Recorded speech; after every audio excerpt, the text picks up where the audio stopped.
에스더서는 남유다의 멸망 이후에 바벨론의 포로가 되어져 된 유다 백성의 이야기를 다루고 있습니다. 기원전 586년에 남유다는 바벨론에 의하여서 멸망하였고, 시간이 흘러 이 바벨론이란 나라마저 멸망하고 페르시아로 나라의 이름은 바뀌었지만 유다 사람들에게 삶의 현실은 크게 달라지지 않았습니다. 에스더서의 배경이 되는 이 이야기는 1차 포로 귀환이 이루어진 이후의 이야기를 담고 있습니다. 기원전 537년에 페르시아의 고레스 왕의 칙령에 의하여서 바벨론의 포로로 끌려간 지 70년이 지난 이후 스룹바벨을 위시로 한 5만 명에 가까운 사람들은 예루살렘으로 돌아가 폐허가 된 성전을 재건하고자 합니다.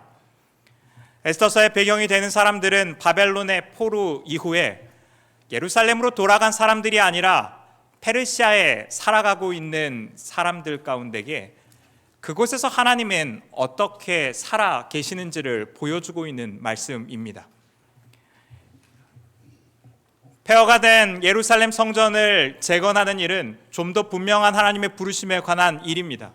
하나님의 약속이 성취되고 힘듦, 고난, 두려움들, 여러 어려움들이 그들 가운데에 산적해 있지만 그 방향성은 하나님으로부터 온 것이 매우 분명한 일이었습니다.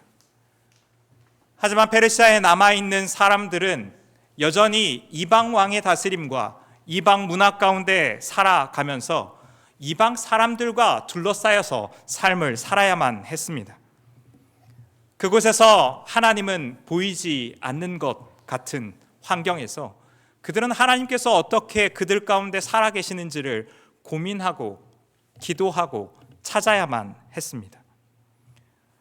에스더서는 특별히 하나님이란 단어가 등장하지 않는 책입니다. 이 책의 전체 가운데에서 하나님이라는 단어가 한 번도 등장하지 않는다는 겁니다. 이것은 페르시아를 살아가고 있는 보통의 사람들의 삶 가운데에서 그들이 믿음과 씨름하여 겪는 현실과 닮아 있습니다. 자신이 살아가고 있는 이방 문화 가운데, 이방 왕의 다스림 가운데 하나님은 계시지 않는 것처럼 보이기 때문입니다. 특별히 오늘 본문 말씀인 4장의 내용은 더욱 하나님의 부재가 뚜렷하고 선명하게 나타나 있는 것 같습니다. 하나님이 정말로 살아 계신다면 약속의 백성, 언약의 백성인 유다 백성이 생명의 위협을 받게 되는 이러한 현실은 이루어지지 않을 것처럼 생각되기 때문입니다. 그러나 에스더서는 이 보이지 않는 하나님을 바라보면서 어떻게 믿음으로 살아가는지에 대한 이야기를 오늘 본문 말씀을 통하여서 우리 가운데 들려줍니다. 오늘 본문 말씀인 1절에서 3절까지 내용을 함께 읽겠습니다. 시작. 모르드게가 이 모든 일을 알고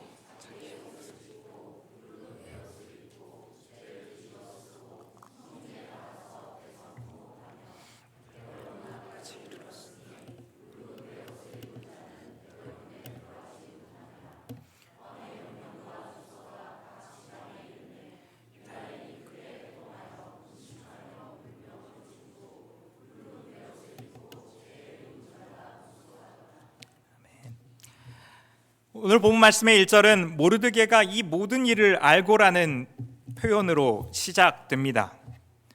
모르드게가 이 모든 일을 알고라는 이 표현은 앞에 일어났던 일들을 함축적으로 담고 있는 표현입니다. 모르드게는 페르시아 제국 안에서 큰 권세를 가지고 있었던 하만에게 무릎을 꿇지도 않고 절하지도 않았습니다.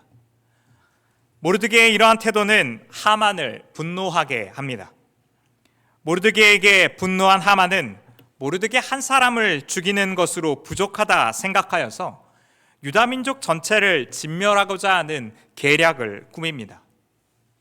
하만은 제비를 뽑아 유다인을 죽일 날을 12째 달 곧 아달월로 뽑고 아수에로 왕에게 청하여 왕의 나라에 흩어져 거하는 한 민족이 법률이 만민의 것과 달라 왕의 법률을 지키지 않아 왕에게 무익하다고 말하며 그들을 진멸하라고 건의합니다.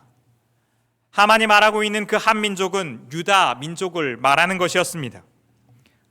하만은 1만 달란트라는 막대한 재정을 왕에게 바치기로 약속하면서 이 일들을 철두철미하게 준비합니다. 아마도 유다 민족이 진멸하게 되었을 때에 아하수에로 왕의 입장에서는 세금의 손실이 생기기 때문입니다. 유다 민족을 죽이는 것으로 말미암아 생기는 세금의 손실마저도 보존하여서 왕에게 허락을 받게 하는 치밀함을 하만은 보여주고 있습니다. 아하수에로 왕은 하만에게 자신의 반지를 빼어주어서 그의 소견에 옳은 대로 행하라 말합니다. 첫째 달 13일에 하만은 페르시아 모든 땅에 조서를 내려서 12째 달 아달월 13일이 되면 그날 하루 동안 모든 유대인을 젊은이, 늙은이, 어린이, 여인들을 막론하고 죽이고 도륙하고 진멸하고 그들의 재산을 탈취하라는 명령을 내리게 됩니다. 왕의 조서는 수도였던 수산성과 각 지방에 선포되게 되었고 모르드게 또한 그 일을 알게 되었습니다. 모르드게가 알게 되었던 모든 일은 결국 하만이 유대인들을 죽이기 위해 세운 계략을 알게 되었다는 말인 겁니다. 이쯤에서 왜 모르드게가 하만에게 절하지 않았는지에 대한 궁금증이 생기기 시작합니다. 혹자는 모르드게가 하만에게 절하지 않은 이유를 우상 숭배나 사람에 대한 숭배와 연결지어 설명하려고 합니다. 그러나 페르시아 제국에서 황제와 이와 같은 갈등을 모르드게가 겪었다라는 것을 언급하지 않는다는 것을 생각해 볼 필요가 있습니다. 하만에게 절하지 않는 모르드게의 이유가 사람을 숭배하는 것과 관련되어져 있는 일이었다면 하만뿐만 아니라 아하수에로 왕과의 갈등도 생겨야만 마땅하다는 것입니다. 모르드게는 황제에게 절하지 않아서 문제를 일으킨 적이 없습니다. 오히려 페르시아의 황제인 아하수로 왕에게 충성하여서 그에게 반역한 사람들을 고발하고 왕의 생명을 구하는 충성된 신하의 모습으로 나타나고 있다는 겁니다. 모르드게가 하만에게 절하지 않은 이유는 에스더서에 나오는 하만과 모르드게의 소개를 주의해서 볼 필요가 있습니다. 에스더서의 저자는 하만이 아말렉의 왕 아각 사람의 후손이라고 소개하고 모르드게에 대해서는 베냐민 자손으로 기스의 자손이며 즉 이스라엘의 초대왕 사울의 후손으로서 모르드게를 소개하고 있습니다. 아말렉과 이스라엘은 출애굽 당시에 아말렉이 이스라엘의 취약한 상황을 노려 공격함으로 말미암아서 여호와께서 아말렉을 없이 하겠다라고 출애굽기 17장에서 이야기합니다. 아말렉과 이스라엘은 영원한 원수의 관계이며 하만은 아말렉의 원수를 대표하고 모르드게는 이스라엘의 후손을 대표하고 있습니다. 심지어 하만을 아말렉의 후손인 아각 왕과 관련하여서 소개하고 있다는 것은 기스의 후손 사울 왕의 후손인 모르드게와의 대립 구도를 더욱 선명하게 부각하여 보여줍니다. 사울 왕은 아말렉을 멸절하고 아각 왕을 죽이라는 하나님의 명령을 저버림으로 말미암아 하나님으로부터 버림을 받게 됩니다. 결국 모르드게의 하만에 대한 적대는 이스라엘과 아말렉의 대립이며 사울과 아각의 대립으로 그 구조를 선명하게 보여주고 있다는 겁니다. 이러한 일련의 대립 구도는 긴장감을 일으킴과 동시에 에스더 후반부에 일어나는 반전을 더욱더 극대화하여 보게 만듭니다. 모르드게는 스스로의 정체성을 확고히 하고 하만과 자신의 민족과의 적대적 관계로 인하여서 하만에게 절하지 않았다는 겁니다. 그리고 이 일 때문에 유다 민족 전체는 하루아침에 멸망당하게 하는 운명에 처하게 됩니다. 모르드게는 하만의 계략을 듣고 굵은 베옷을 입고 재를 뒤집어 쓰고 성중에 나가서 크게 울부짖습니다. 옷을 찢고 베옷을 입고 재를 뒤집어 쓰는 행위는 크게 두 가지 의미에서 사용됩니다. 한 가지는 비극적 사건에 대한 애도와 슬픔을 표현하는 오랜 방식으로서 유대인들은 옷을 찢고 베옷을 입고 재를 뒤집어 씁니다. 욥기 1장 20절과 2장 8절에서 욥은 갑작스러운 노략과 자연재해로 자신의 자녀와 종들과 재산을 한 번에 잃었을 때에 겉옷을 찢고 재 가운데에 앉습니다. 그리고 욥이 처한 비극적인 모습을 본 욥의 친구들 또한 자신들의 겉옷을 찢고 티끌을 알려 자신들의 머리에 뿌립니다. 욥은 자신이 처한 비극적인 상황을 아파하고 애도하기 위하여서 옷을 찢고 재를 뒤집어 썼던 겁니다. 두 번째로 옷을 찢고 베옷을 입고 재를 뒤집어 쓰는 행위는 유대인과 고대 근동 지역의 사람들에게 하나님 앞에서 회개하며 간구할 때 하던 행위입니다. 다니엘서 9장 3절에서 19절에서 다니엘은 여호와의 목소리를 듣지 않고 율법을 범한 이스라엘의 죄를 자복할 때에 베옷을 입고 재를 덮어쓰고 여호와께 긍휼과 용서를 구합니다. 욥은 42장 6절에서 여호와와 대화한 이후에 무지한 자신이 여호와 앞에서 했던 말을 거두어들이며 티끌과 재 가운데에서 회개합니다. 또한 요나서에서는 니느웨에 선포된 심판으로 말미암아 니느웨 사람들이 하나님을 믿고 금식을 선포하고 굵은 베옷을 입고 재 위에 앉습니다. 즉 옷을 찢고 굵은 베옷을 입고 재를 뒤집어 쓰는 행위는 슬픔에 대한 애통함에 대한 의미를 포함하여서 죄를 통회하고 자복하며 하나님의 긍휼과 은혜를 구하는 모습으로 나타나고 있다는 겁니다. 어떤 사람들은 모르드게가 크게 울부짖으며 대궐 문 앞까지 이르렀다는 사실 때문에 이것이 왕에 대한 공개적인 시위로 봅니다. 모르드게에게 그러한 의도가 전혀 없었다고 볼 수는 없겠지만 이러한 관점은 몇 가지 의문점을 가지게 합니다. 수산성에 사는 유대인 전부가 아닌 모르드게 한 명의 공개적 시위가 절대 왕권을 가진 고대 근동 사회에서 얼마나 효과적인 시위인지를 질문하게 만듭니다.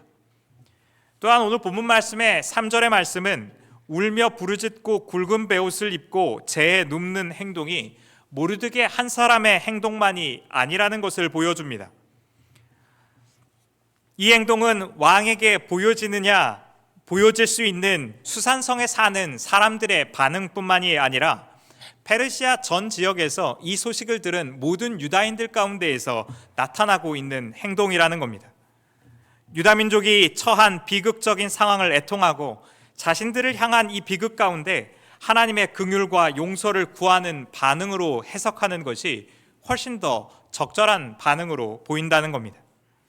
모르드게는 자신의 민족이 멸망할지도 모르는 이 절대절명의 상황 가운데에서 하나님을 향하여 서서 그분의 긍휼과 은혜를 구하며 애통하여 서 있다는 겁니다. 그리고 뒤에 나오는 이 말씀들은 이 일들을 더욱더 분명하게 나타내 보여줍니다. 오늘 본문의 4절 말씀을 다 함께 읽겠습니다. 시작. 에스더의 시녀와 내시가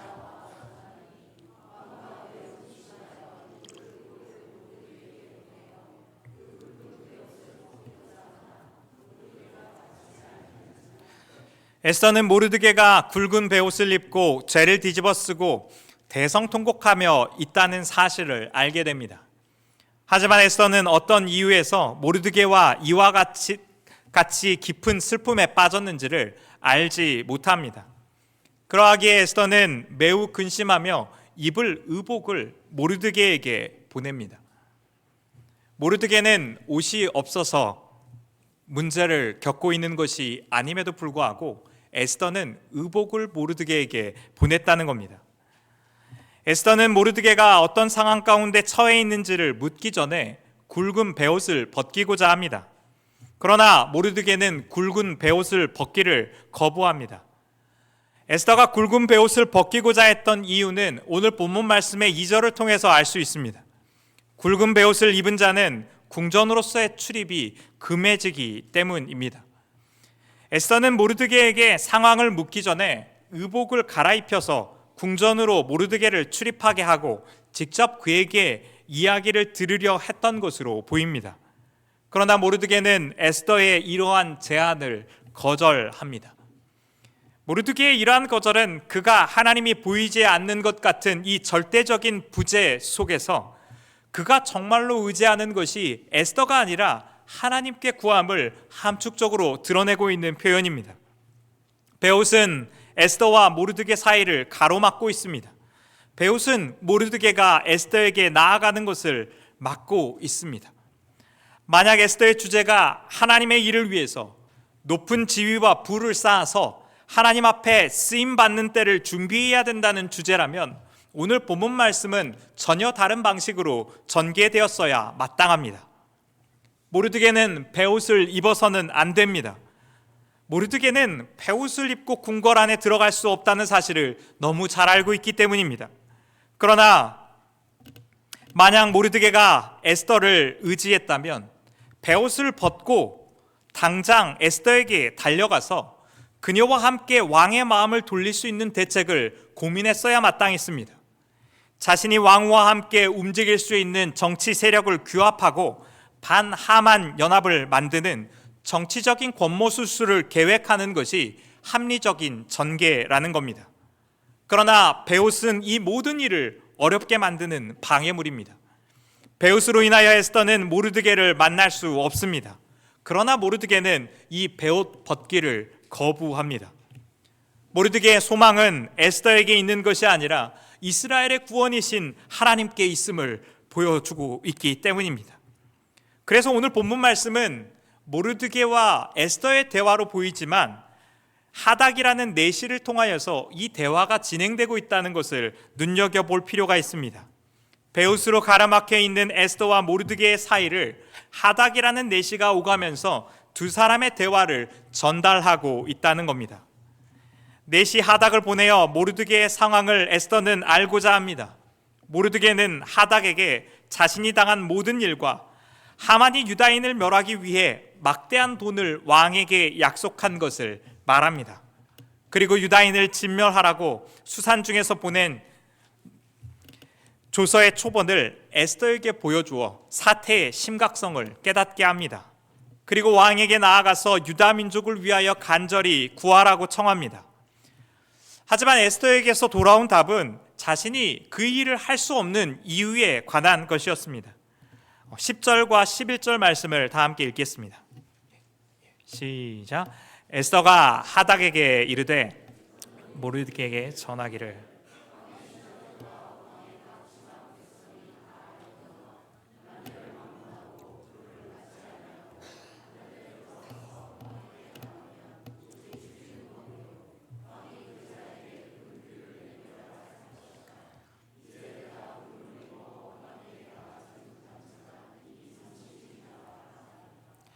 모르드게의 청을 듣고 에스더가 보인 첫 반응은 모르드게의 청을 들어줄 수 없는 이유에 관하여서 설명하고 있습니다.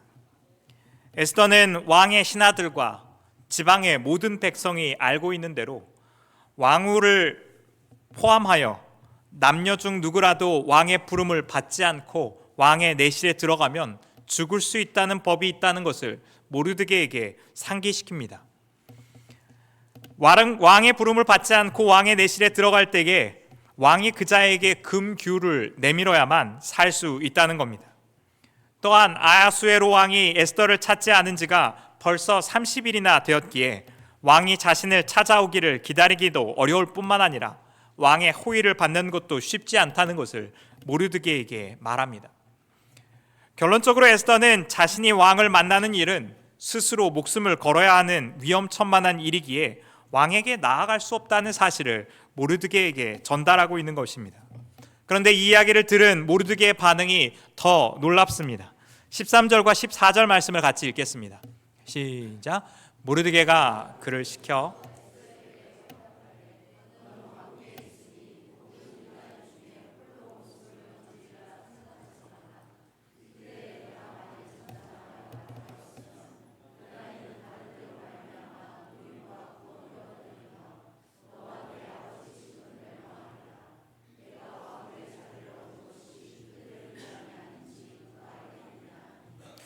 먼저 모르드게는 에스더가 왕궁에 있음으로 말미암아 모든 유다인 중에 혼자 목숨을 건질 것이라는 생각을 하지 말라고 경고합니다.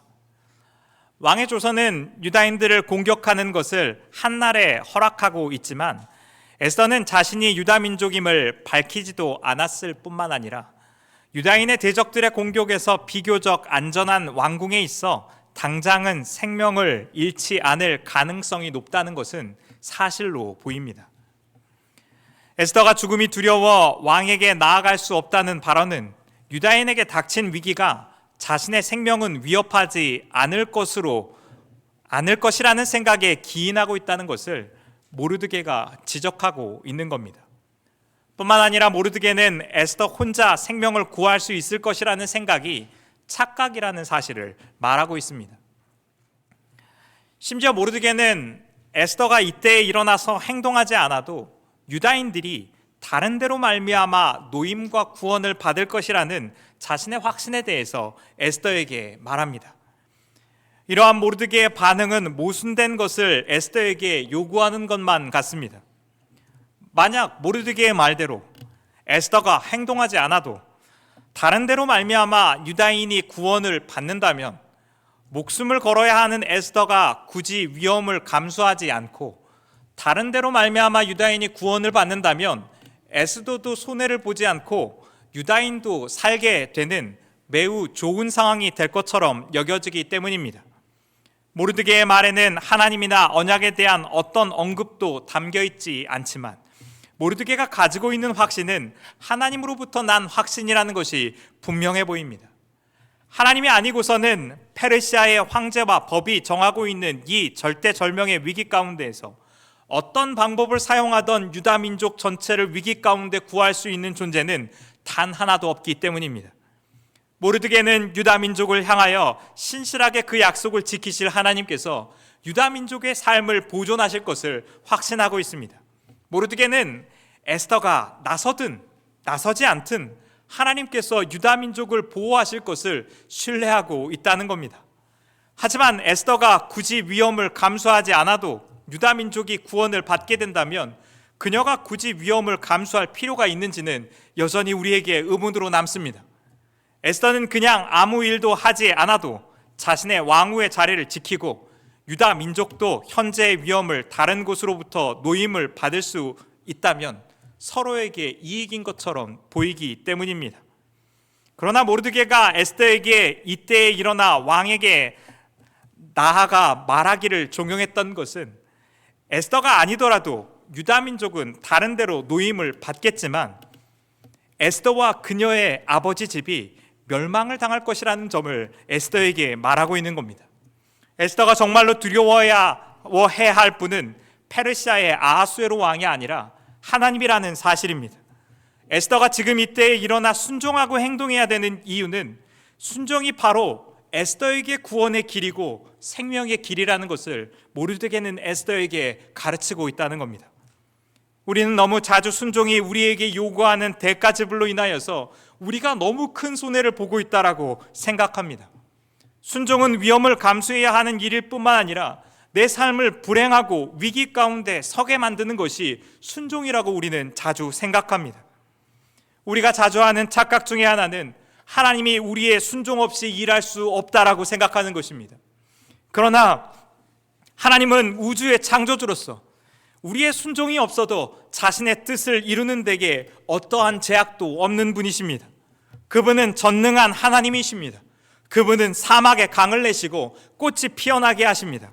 그분은 무에서 유를 창조해내시는 창조주 하나님이십니다. 하나님은 우리 없이 사역을 잘 하십니다. 오히려 하나님은 우리와 함께 사역하기 위하여서 오래 참고 인내하셔야 하는 일이 한두 번이 아닙니다. 하나님은 우리가 사역을 한다면서 망쳐놓은 수많은 어리석은 일들을 바로잡기 위하여서 더 많은 일들을 하셔야 될지도 모른다는 것을 우리는 물어야만 합니다. 그럼에도 불구하고 주님이 우리를 순종의 길로 인도하시고 우리를 동역자로 부르시는 이유는 순종을 통하여서 우리를 생명의 길로 인도하시기 원하시기 때문입니다. 순종이 주님의 유익 이전에 우리를 향한 하나님의 구원 계획이라는 것을 이해해야 합니다. 믿음을 가지는 것은 하나님의 뜻이 옳기 때문만이 아니라 좋은 것이라는 것을 배워가는 과정이기 때문입니다. 믿음은 주님의 뜻이 우리 삶 가운데 가지신 선하신 뜻을 보게 합니다. 믿음은 자기를 부인하고 죽어져야 하는 이 순종의 길과 좁은 길이 사실은 사망의 길이 아니라 생명의 길이라는 것을 알게 되는 과정이기 때문입니다. 넓고 평탄해 보이고 장래가 보장되어 있는 것 같은 저 일들 가운데 하나님이 함께 계시지 않는다면 그것이 패망의 길이라는 것을 배워가는 것이 믿음의 삶이기 때문입니다. 우리는 너무 자주 손해가 두렵고 위협이 두렵고 사람들의 외면과 비난이 두려워서 너무 쉽게 주님이 우리에게 요구하시는 순종의 길을 포기해버립니다. 자신이 가진 반복되는 실패와 초라한 모습과 순종한다 해도 결코 바뀌지 않을 것 같은 거대한 현실의 벽 앞에서 패배주의에 사로잡히고 비겁하게 주님의 부르심을 외면합니다. 우리는 너무 많은 경우 보이지 않는 하나님을 이방 나라에서 살아가야만 했던 모르드게와 에스더와 같은 현실을 직면하면서 살아갑니다. 내 삶을 덮쳐오는 위협 앞에서 하나님은 보이지 않고 존재하지 않는 것처럼 느껴져서 우리를 순종의 길로 나오라 부르시는 주님의 음성을 쉬이 외면해버린다는 겁니다. 나의 직장 상사나 슈퍼바이저는 내 삶을 매우 직접적으로 주장하는 것처럼 느껴집니다. 하나님은 취업과 재정의 현실적인 문제를 해결하시기에 내 삶 가운데 너무 멀리 계시다는 생각을 가지며 보이지 않는 하나님은 내 삶 가운데 아무런 영향력을 맺지 못하는 것처럼 생각하며 일상을 살아가기 때문입니다. 그러나 보이지 않는 그 하나님은 위기와 절대절명의 상황 가운데서도 우리를 위한 그분의 길을 예비하십니다. 주님은 우리를 자신의 길과 뜻을 따라 순종하여 걸어오라고 우리를 초대하십니다. 좁은 길에 생명이 있고 순종의 길에 참된 유익이 있기 때문입니다. 저는 사역을 시작하는 사람들은 예외 없이 경험하게 되는 일들이 있는데 그것이 억울함 가운데 침묵하는 것이라고 생각합니다. 제가 세상에서 가장 싫어하는 일이 있었는데 그것은 억울한 일이었습니다. 내 잘못이 아닌데 내가 욕먹어야 되고 수치를 당해야 하는 일이 정말 싫었습니다. 하지만 사역을 시작하면서 다른 이들의 실수와 잘못으로 때로 제가 수치를 감당해야 하는 상황이 있다는 것을 알게 되었습니다. 나의 억울함을 말하고 싶은 그 순간에 주님은 침묵을 가르치셨습니다. 변명할 수 없는 침묵이 죽음 같다 느꼈던 때도 있었습니다. 내가 잘못해서 수치를 당해도 싫은데 잘못하지도 않은 일로 수치를 당하는 일은 정말 몸서리치게 싫었습니다. 그러나 그 시간을 지나가면서 사람들이 나에 대해 생각하는 이미지를 내려놓게 하는 참된 자유함이 무엇인지를 주님과의 교제 가운데 배우게 되었습니다. 주님이 저에게 요구하시는 침묵의 시간 가운데에서 사람들의 인정보다 더 중요한 것이 주님의 인정임을 배우게 하셨습니다. 주님과 동행하여서 살아가며 주님이 저에게 가르치시는 것은 기다림의 묘미에 대한 것입니다. 기다림은 하나님에 대한 신뢰와 자기 부인이 만나는 시간임을 더욱 알게 됩니다. 기다림의 시간 가운데 상황이 바뀌고 사람들이 바뀌는 것을 통하여서 나의 기대가 성취됨으로 문제를 해결하고 싶어하는 자기 욕망이 죽어집니다. 문제가 바뀌고 상황이 바뀌는 것을 통하여서 문제를 해결하고 싶은데 기다림의 시간 가운데 주님께서 묻는 것은 우리 자신의 성숙에 대해서 물으시기 때문입니다. 기다림의 시간을 통하여서 나의 성숙이 열매 맺게 되는 시간으로 주님은 그 시간들을 사용하십니다. 아직 소망이 보이는 것 같지 않고 아직 변화가 이루어지는 것 같지 않지만 하나님을 신뢰하는 기다림 가운데서 주님이 내 삶을 바꾸시는 것을 경험하게 되기 때문입니다. 기다림은 때로 우리에게 죽음과 같이 다가옵니다. 자기를 부인하고 주님을 신뢰하며 서는 시간이 기다림의 시간이기 때문입니다. 저는 젊은 시절 교회가 무거운 성에 대한 위윤리를 청년들에게 짊어지게 하여서 위선을 낳고 억압적으로 사람들을 고통스럽게 한다라고 생각했던 적이 있었습니다. 성적으로 방종하고 자신이 원하는 것을 따라서 마음이 이끌리는 대로 살게 된다면 삶이 참된 자유함 가운데 살아갈 수 있을 것이다라고 착각했던 때가 있었습니다. 젊은 날의 저의 실패와 돌이킴, 거룩함을 회복하는 여러 과정들을 통하여서 하나님께서는 오늘날 세상이 제시하고 있는 달콤한 성에 대한 비전이 얼마나 허망한 것인지를 저에게 알게 하셨습니다. 오늘날 성에 대해서 이야기하고 있는 세상의 가르침은 참된 친밀감과 성숙, 신실함과 안전함이 없다는 사실을 주님은 이 시간들을 통하여서 가르치셨습니다. 주님이 우리에게 이루시길 원하시는 한몸 되는 성의 비밀은 세상이 말하는 천박한 성에 대한 비전보다 더 놀랍고 완전한 회복과 참된 친밀감으로 우리의 삶을 인도한다는 것을 여러 연단의 과정들을 통하여서 배워가게 되었습니다. 하나님의 뜻이 옳을 뿐만 아니라 좋은 것이라는 것을 신뢰하게 되는 것이 순종의 길이라는 겁니다.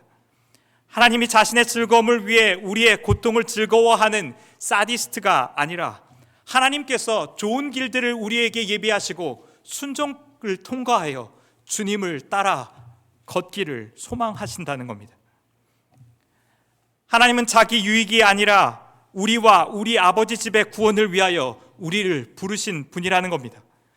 그리스도 예수는 자신이 마땅히 누릴 하늘의 모든 유익과 영광을 포기하고 우리에게 하늘의 영광과 유익과 참된 기쁨과 평화를 주시기 위하여서 자신이 마땅히 누릴 하늘의 영광을 포기하고 사망의 권세에 자신을 내어주며 아버지께 죽기까지 순종하여 자신을 내어주셨기 때문입니다. 예수님의 순종은 그분을 십자가에 못 박고 사망과 죽음의 자리에 버려둔 것처럼 보였습니다. 사망으로 인하여서 모든 소망은 닫혀버렸고 모든 가능성은 끝난 것처럼 보였습니다. 그러나 하나님께서는 세상의 가장 낮은 곳 가운데에 종의 모습으로 처해 있던 그리스도를 들어서 지극히 높은 이름을 그리스도에게 주었습니다. 빌립보서 2장이 이야기하고 있는 것처럼 모든 만물로 그의 이름 앞에 무릎을 꿇게 하고 그의 이름으로 찬양을 받게 하셨습니다. 우리 주님은 자신을 내어주는 순종이 사망의 길이 아니라 생명의 길임을 우리에게 보이십니다. 그리고 이 대반전의 역사를, 하나님의 역사를 신뢰함으로 우리를 서게 하십니다. 에스더의 이야기 또한 이 대반전의 이야기로 우리를 초대합니다. 에스더 4장은 보이지 않는 하나님의 역사가 가장 희미하여서 하나님의 부재야말로 가장 선명하게 보이는 장소입니다. 하나님이 어디 계시는지를 타는 듯한 마음으로 울부짖으며 현실을 살아가는 우리의 마음을 대변하는 것이 에스더 4장의 이야기입니다. 그러나 우리에게 생명의 길을 여셨던 주님의 반전은 이후의 에스더의 순종의 걸음을 통하여서 하나님께서 어떻게 대반전의 역사를 이루시는지를 보여줍니다. 사망에 처해 있던 자들이 빛을 보고 비천한 데에 처해 있었던 모르드게는 가장 영광스러운 자리에 앉게 되는 하나님의 나라의 신비로 우리를 보게 하기 때문입니다. 모든 것이 끝난 것 같은 그 자리에서 주님의 역사는 다시 시작됩니다. 순종을 통하여 이루시는 하나님의 생명의 대반전 드라마를 보게 되는 믿음이 저와 여러분 가운데 있기를 주님의 이름으로 축원드립니다. 다 함께 주님의 선하심 함께 찬양하시면서 준비